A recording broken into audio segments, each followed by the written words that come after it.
Today, guys, we are going to finally reveal to you a project that we've been working on for so long. This project is the reason kung bakit nag-pause muna tayo sa YouTube because kailangan to ng maraming brain power and brain cells. Pero guys, seeing it right now with all the renders and this scale model that we'll show you today makes it all worth it. This is the Rise at Monterrazas.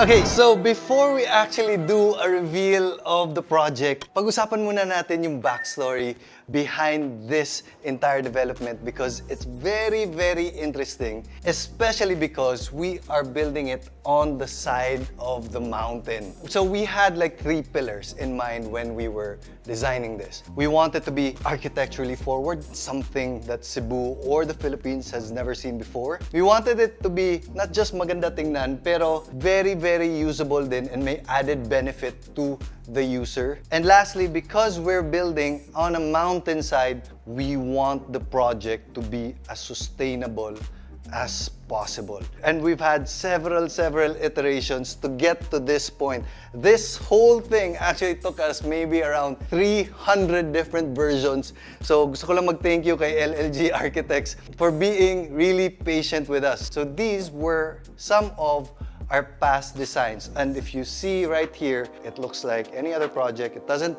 hit those pillars na gusto namin. You can even see na may mga retaining walls dito, meaning in the original design carved out the mountain, so not as sustainable, and it looks very congested and traffic just going through the area. Hindi siya bagay to be on the mountainside. It doesn't belong there talaga.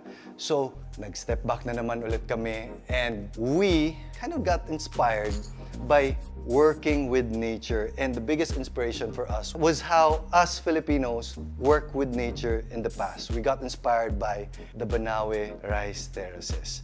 So instead of a normal building, which is typically straight up and down, we kind of like worked with the terrain. So we just pushed everything towards the terrain and just followed the flow of the mountain. So this is the whole concept behind this one, but there's so many details. Pero I think it's time na buksan na natin yung project natin. Ladies and gentlemen, the Rise at Monterrazas.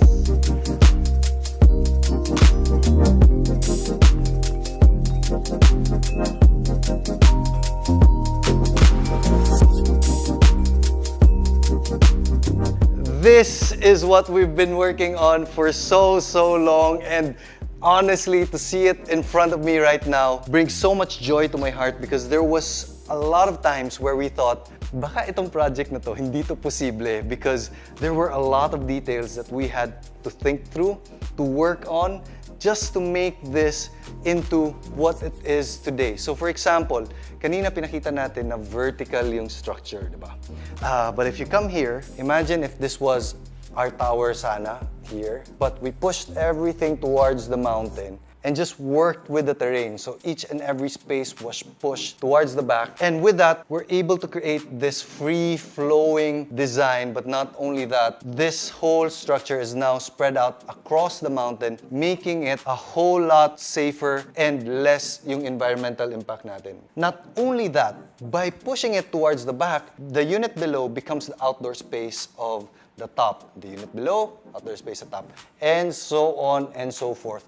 So this makes the entire project feel more like a home because each and every unit meron na siyang malaking outdoor space. Some of the units here even have a bigger outdoor space than my own house, and that is something we were able to offer for the Rise. Not only does it look good, it has all the advantages of a home with the advantages of condominium living. But there's more, Ma'am Sir. Diba? Tinulak natin sa likod. Siyempre, there's hallways behind this. Those areas that are facing the mountain, hindi na natin kayang gawa ng unit, diba? So what we did in the context of making this as much of a house as possible is we gave each and every unit storage space behind them. Lahat ng mga Christmas trees natin, yung mga party tables and chairs, meron tayong storage space, which is the typical problem of condominium living. So, best of both worlds yung ino-offer natin dito. So, let's get our bearings muna. This area is just outside Monterrazas de Cebu. We're going to completely revamp the entry towards the subdivision. So, ito yung magiging bagong guardhouse. Meron na siyang big welcome area right here. And if you follow that road all the way up, that's Monterrazas Prime, yung Skypod 2.0 na ginawa natin. Sold out na pala tayo dun, guys. So, thank you very much for all the support. So, this whole area is called Guadalupe area. That's the biggest residential barangay in Cebu City. And this one is very close to Chonghua Hospital, Cebu Doctors Hospital, close to San Carlos School, and very, very close to Ayala Center, Cebu, just about 15 minutes away. So imagine having all that convenience, pero nasa side ka na of the mountain. Lahat ng mga units here are facing one way towards the east. So it's facing IT Park, Cebu Business Park. And since we're at the side of the mountain, each and every unit, meron talagang views. And not only that, dito yung entrance natin, di ba? Pagpasok natin, because we designed it like this, hindi na siya kagaya ng old design natin na mukhang traffic and congested. We are working now with the terrain and makikita natin yung natural ebb and flow of the mountain right here. So this is going to be a very, very premium and low density development. We only have 146 units for the rise, and then right across it, dito, itong naka-plastic na to, we're going to be building a mall here in the future. So the whole entire Monterrazas de Cebu development will kind of be like a township in the future. But guys, just look at this. If pagpasok mo dito and you're driving through, ito yung mag-greet natin dito. And ang ganda and ang organic ng feeling just going through here. And imagine you being in the mall. Meron itong mga outdoor space here also. This is the view that you'll be looking at. Ito yung backdrop natin while you're enjoying your coffee, you're enjoying your meal here. And if you can see very, very closely, meron tong outline of lights that draw those flowing lines of the development. And ma-imagine ko lang at night on how beautiful that would look like. Not only that, imagine if dito ka nakatayo. You're also looking towards the backdrop of the entire development na very green, very lush. It feels as if you're wrapped in nature. So, may konting akong detail na papakita sa inyo. And this just goes to show how much thought was put into this development. So for example, kanina explanation ko, nandito kami, di ba? How do we protect our privacy right here? Siyempre, it's easy for someone to go towards the balcony and look down towards you, di ba? And this is why itong strip na to, itong green strip right outside was placed. It's not only just to be as green as possible, but it's also a conscious design effort to protect the privacy of the residents. There's a good distance from the railing to the edge. Parang may setback siya para hindi makikita agad kung sino yung nasa baba. So that's the entire design of that space. By doing this strip also of greenery, we are able to give back towards the mountain 1 hectare of greenery. So just to give that context, yung bahay ko mga 300 square meters, 400 square meters. So that's like 20 to 30 skypods just on greenery alone.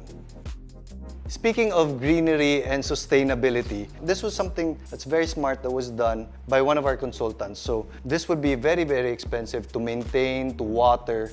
So we actually designed the rice to have an irrigation system similar to those in mga farms. So this entire building will be collecting all the rainwater to a tank down below, and then meron tayong irrigation system. It's a drip irrigation system that makes the entire strip of garden in front of you virtually maintenance-free. So that is one of the sustainable solutions na ginawa namin dito. Anyway, tour muna tayo sa project itself.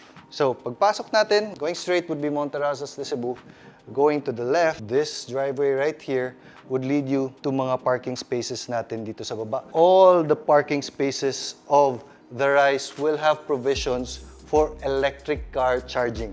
Lahat, hindi siya charging station. Each and every parking slot, meron yan. So, going up, you have your units. Pag-usapan natin yung units mamaya. It seems so complicated, but we actually have just 3 main units in 1 penthouse. Anyway, balik muna tayo. This is the main area. But when you get to this area, this is a private clubhouse that will only be available to the unit owners of the Rai. Imagine your family enjoying the pool right here, infinity pool to siya, with still the flowing lines that is our inspiration, and infinity to siya towards the city view. Not only that, it has a big open area, and then dito meron tayong function hall for big birthday parties. This is good for about 150 people. On the other side, you have a gym right here. The gym, dinesign namin na it's on the edge of the pool. So while you're doing your treadmill, pool yung nasa harap mo, similar to actually my house. And then not only that, it's infinity towards the view outside. And we have mga saunas dito, mga locker rooms. So this is an exclusive clubhouse just for the residents of the Rise. Ang ganda ng view dito. This is one example that wherever you're at, the building is actually framing everything that you can experience. So you get to enjoy nature, but you get to enjoy the architecture of the Rise itself. So may tanong si John kung paano daw mag-access sa bahay. I think he's referring to, usually may elevator tayo na up and down, di ba? With this one, we look all over the world, to be honest, to find a supplier for inclined lifts. So yung elevator na nakaslant. So yung elevator dito will actually, instead of going up and down, nakaslant to siya.